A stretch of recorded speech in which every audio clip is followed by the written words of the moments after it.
Guys, and welcome back to my page, Ghastly Reads with your girl Saber. I am doing something a little different this week. I am uploading 2 videos since it is already it is the 6th of August, and I wanted to go ahead and get up my August TBR. I originally wasn't planning on doing TBRs because I don't tend to stick to them, but this is what my planned TBR is for the month of August, and I'm hoping that I actually stick to them because some of these books have been sitting on my nightstand for the whole month of July, or most of July, and I've just been hitting that renew button on my library website. So I will be reading these for sure because I've been renewing them. But let's get on to the video. Yay! Ghastly! So first up is Bayou Magic by, I believe her name is Jewel Rhodes. Yeah, Bayou Magic by Jewel Rhodes. And I heard about this in Bookish Realms Black Mermaids and Sirens video, and it sounded really good and right up my alley. So if you've watched any of my other videos, you know I'm obsessed with magic. And you don't know this yet, but I also love water, and I love mermaids and siren creatures. And I did like a little post on Facebook. It was like, what mythical creature you most like? And somebody said siren for me, and okay, I sing and bring men to the death. I'm okay with that. Just kidding on the death part, but I do have a nice singing voice, so I'm okay with that. Bayou Magic. Ugh, look at this, a beautiful cover. Just look, I'm trying to get it is so pretty. So that little girl's name is Maddie, and Maddie is sent to go to, I believe, New Orleans. It might not say. It's just Louisiana. She's supposed to take her turn to spend the summer with her grandmere. I think I'm saying grandmere. It's her turn to go spend time with her grandmere in the summer. And she's not excited about it. And especially because her sister keeps telling her that her grandma is weird and that she might be a witch. But as soon as she gets there, she is super excited. And she's super excited and enchanted because the bayou is really beautiful, and she sees all the fireflies, and then in the water she maybe sees a mermaid. But then some stuff goes down and an oil leak happens, and Maddie might be the only one from the legacy of possible magic in her family to save her precious bayou. I'm really excited to read this. It is a middle grade book.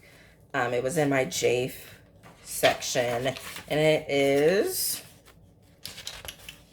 not too many pages. It's 232 pages, so I am super excited to read this. And from Ashley's review and talking about this book, it sounds really good. Sounds like it has a lot of history, and I'll probably look up some of the stuff that she looked up as well. I'm really excited to read this book. I think I'm going to love it a lot. So that is not necessarily first up. These are not in any order when I'll actually read them. It's just the stack that I have them in. But Bayou Magic by Jewel Rhodes. Next is Lyslot and Witch's Forest. I just randomly pick this up. Every now and then I will go and look in the graphic novel section before I leave from work. Working at a library is kind of torture, you guys, because I'm always looking at books when I leave for work, even though I have a stack of books. I'm so sorry about the cat. Even though I have a stack of books,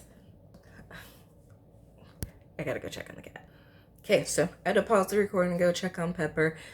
She's fine. She just wants attention. But anyways, I was talking about cat distractions. Lyslot in the Witch's Forest, and how I randomly pick up graphic novels, and it's torture after work because that's how I end up with stack on stack on stacks of books on my nightstand. But you know, it's not real torture. I love it. So Lyslot and Witch's Forest. Lyslot is just this hopeless girl, noble girl who she's not really good at farming. She's not really good at cooking or anything similar to that. And she decides to moved to this remote land that has nobody, and she only moves with these two twins, Alto and Anna, by her side. And there might be some witches in the forest that is by the remote land. And out of nowhere, like she, it's shortened in the synopsis, Lise, Lice, Lise, Lise a lot. I don't know how to say her name correctly. I'll say Lice. Lice gets attacked by a possible witch, and she is saved by Ngutsu, and Ngutsu is remarkably similar to somebody that she possibly knows. And that is what the synopsis tells me, but magic, witches, enchanted stuff, and the cover looks cute. And look at that little cuteness on the back. So I was like, okay, I'm gonna check this out. This looks good. And it's the first one in the series, so I will see what I think about that one. I'm going to attempt to see if I'm in the mood to try and finish The Girl Who Loved Tom Gordon. I mentioned this in another video, and I couldn't get into the nitty gritty of it. I couldn't really get into it this time. That's about how far I got, and that's how far I got. So that's how much I have left to read. I started The Graces by Laura Eve. I think it's Laura. I'm going to say Laura Eve. And I was really, really enjoying it. But because I was reading it for a readathon, and the readathon prompt was a book that has magic in it, and it wasn't having enough magic for me at the point when I got into it, which was about halfway through. A little less than, I think it, according to Goodreads, it was like 47% through. I'm going to say half. It wasn't having enough magic for me, not enough foreshore magic, so I wanted to go ahead and switch a book, but I was really enjoying that. Next on my list is Spinning by Tilly Walden. So this is memoir about Tilly that Tilly wrote, obviously, since it's a memoir. I read on a Sunbeam by her and really, really loved it, and then just pretty much added everything that she's ever written to my TBR. And I saw that these were at my library, saw that this was at my library, and the next one I'm going to talk about. So I checked them out. But apparently Tilly did figure skating when she was younger. So this is about how figure skating was her safe haven until she got her first girlfriend. So it was her safe haven from school and bullying and stuff until she got her first girlfriend. And figure skating is very close-minded, apparently. And she had to figure out what to do then. So I'm really excited to read this. And I think that the cover's really pretty, and it is called Spinning, and it is by Tilly Walden. Next, by Tilly Walden. I don't even really know what this is about. It is called Are You Listening? And I honestly just picked this up because it was by her, because I loved the artwork for On a Sunbeam, and I figured if I loved that, I would probably love this. So it just says, Bay is on the run, and then she runs into Lou. This chance encounter sends them on a journey through West Texas, where strange things start to happen. A lost cat becomes a kindred spirit, the weather shifts from sun to snow within minutes, and they are followed by mysterious men from the Office of Road Inquiry. The landscape morphs into an unsettling world as they drive on toward a town that doesn't exist on a map or at all, where they have no one left but each other. This beautifully haunting story of friendship, loss, heartbreak, and traumatic revelation about sexual assault accumulates in an exquisite example of human connection. And that is the cover again, and I imagine that this will be another beautiful story just like On Sunbeam. And I wonder if she has a cat, because I'm pretty sure a cat was featured in On Sunbeam as well. Or maybe she just likes cats, and that's what I'm so excited about, you guys. Ooh, I could have put on my pin. I forgot that when I was going to talk about this, I was going to... Where my pin? I forgot. So, excuse my, high-pitched talking, and while I pause and put on my pin. But the next book I'm going to talk about, you will know what it is as soon as I...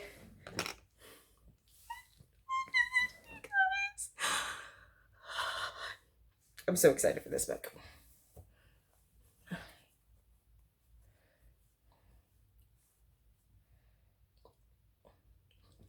I love pins.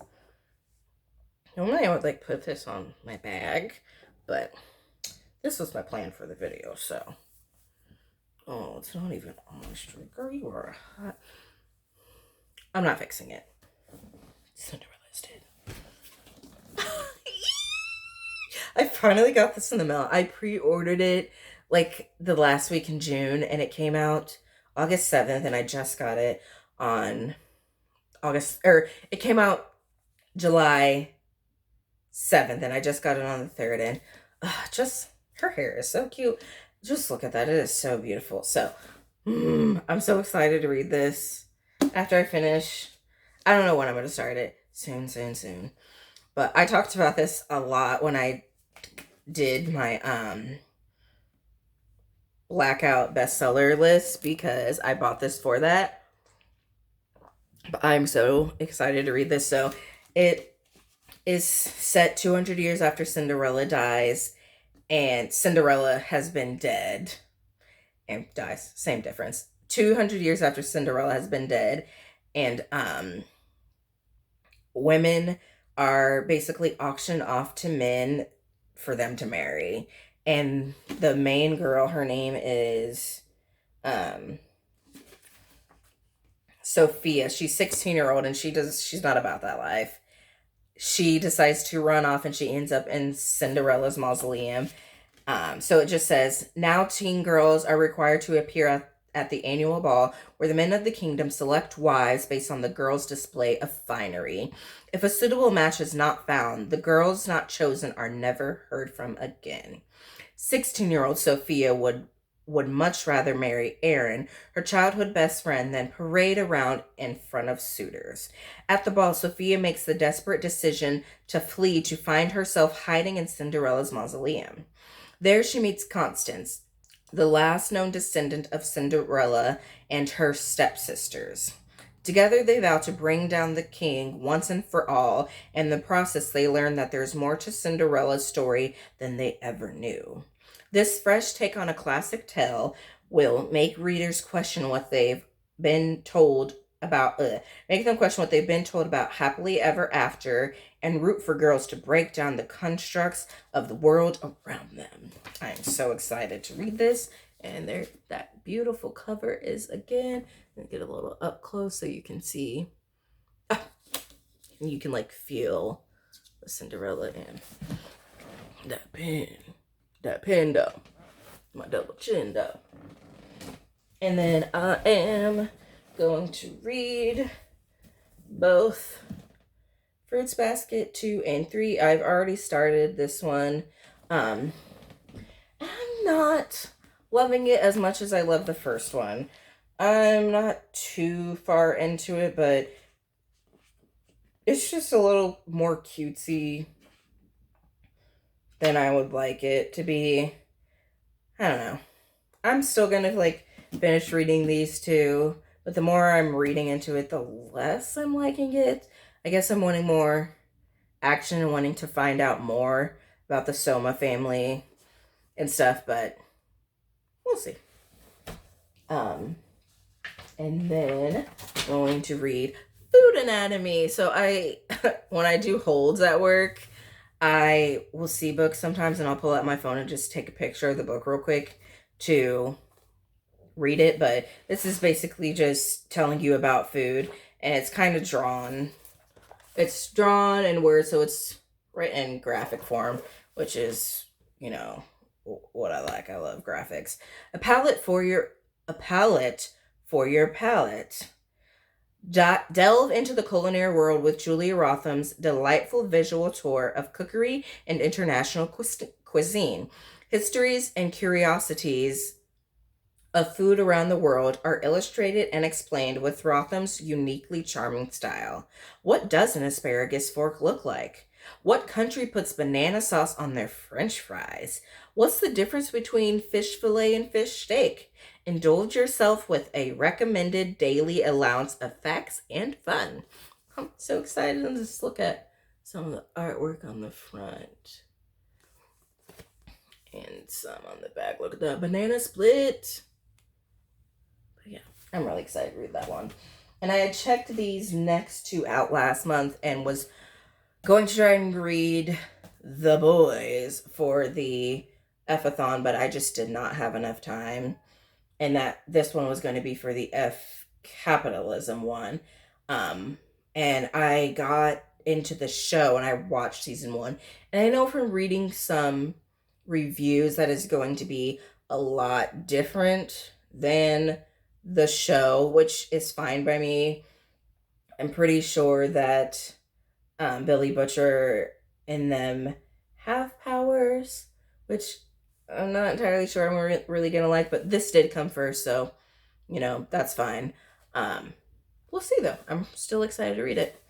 And then the ever amazing, I've never read it, just saw the movie for the first time this year, V for Vendetta.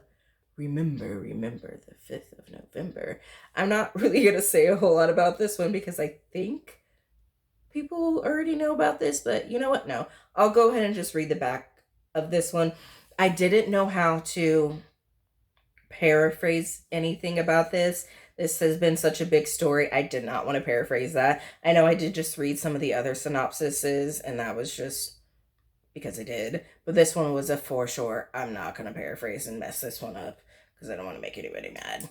A frightening and powerful tale of the loss of freedom and the identity in a chilling, believable totalitarian world, V for Vendetta stands as one of the highest achievements of the comics medium and a defining work of creators Alan Moore and David Lloyd. Set in an imagined future England that has given itself over to fascism, this groundbreaking story captures both the suffocating nature of life in an authoritarian police state and the redemptive power of the human spirit which rebels against it. Crafted with sterling clarity and intelligence, V for Vendetta brings an unequaled depth of characterization and the verisimilitude to its unflinching account of oppression and resistance. I really like the movie, and I think that I will really like the graphic novel too. And another one that I did not know was a graphic novel, John Wick. So I went to go see this with my father, and when the movie came out and I was shelving books, and I ended up shelving this and was pleasantly surprised to see that it got turned into graphic novel. And check that out. It looks just like him. And on the back, it looks just like him. They even have some pictures of him from the movie in there, which I thought was cool in theirs.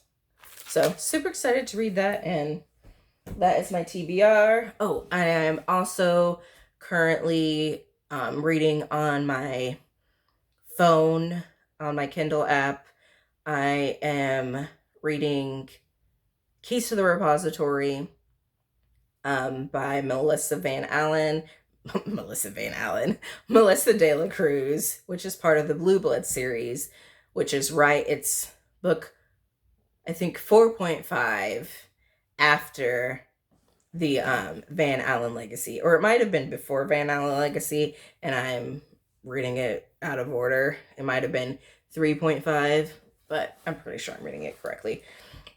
And then I'm going to read The Ballad of Black Tom. And if I have time, which I probably will because I always have my phone on me, I'm going to read some more volumes of Something is Killing the Children and some more volumes of Miss Marvel because I own the next volumes, more issues of Something's Killing the Children, more issues of Miss Marvel. I don't own the volumes of either of those. I have the smaller issues, which is why they're so quick to read. But that is my TBR for the month, and fingers crossed that I will end up reading all of them. And if I do, give me a virtual high 5 or high 10 because I'm a slow reader and sometimes I just don't feel like reading, and I haven't been today, but I'm going to try and read some today. See how many pages I can get in. But I hope you guys have a nice rest of your evening, and bye. Stay ghastly.